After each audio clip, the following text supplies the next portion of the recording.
আমার ভাবি যে সেই বিয়ের শুরু থেকেই আমাদের পর টর্চার করতেছে। আমার ভাইরে আমাদের সাথে কোনো যোগাযোগ রাখতে দেয় না, সম্পূর্ণই তাদের ইসে।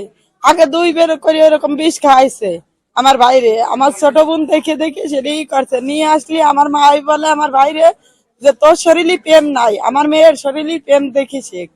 আমার ভাইয়ের কাছ থেকে আমার ভাই বউরে উঠাই নিয়ে অন্য একটা ছেলের কাছে আমার মা ওই নিজে আগে দিয়েছে। ও যে কবে কখনো শ্বশুর বাড়িতে আইছে, ওর শ্বশুর বাড়ির পাইক কান্দি। ও আজ বিয়ে করছে, আজ 10-12 বছর এখন এইখানেই থাকে, ওরে বাড়ি ঘরে জাতি দেয় না ভাই। আমার বাবা মারা গেছে, মা মারা গেছে, এখন এই যে কবে যে আসছে শ্বশুর বাড়ি তা তো জানি না। এর আগেও ভাই ওর এই বউ পাইক কেন্দ্রির সবাই জানে সালিশি হয়েছে, তখনও আমার ভাইরে ভাতের সাথে বিষ খায় মারি ফেলে দিয়েছে ভাই। তারপর সালিশির মাধ্যমে সেটা মীমাংসা হয়েছে। এক পর্যায়ে দেখছি যে ভালো হয়নি কি ওর বউ, সেইভাবে আস্তে আস্তে আমরা সয়ে নিচ্ছি যে সংসারটা করুক। তারপরে 2টি বাচ্চা হয়েছে। এখন এই সব সময় জ্ঞানজাম কলহ চলতে থাকে। এই জায়গায় এই পুরো পাইকান্দিবাসী 2 বার সালিশি করছে ওর পরকিয়া নিয়ে। এখানের এই বাড়ির পরের একটা ছেলের সাথে সম্পর্ক। তারপরে আমি কইছি তাই কি করবি, কয় 2টি বাচ্চা আমার, কি করব এই নিয়ে থাকে।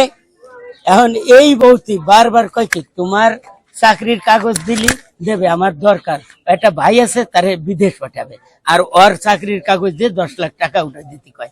এনে ও কয় যে আগে বিল্ডিংটা উঠানোর সময় লোন নিলাম, তাও শোধ দিতে পারি নাই, এখন তো মহাচাপে আছে।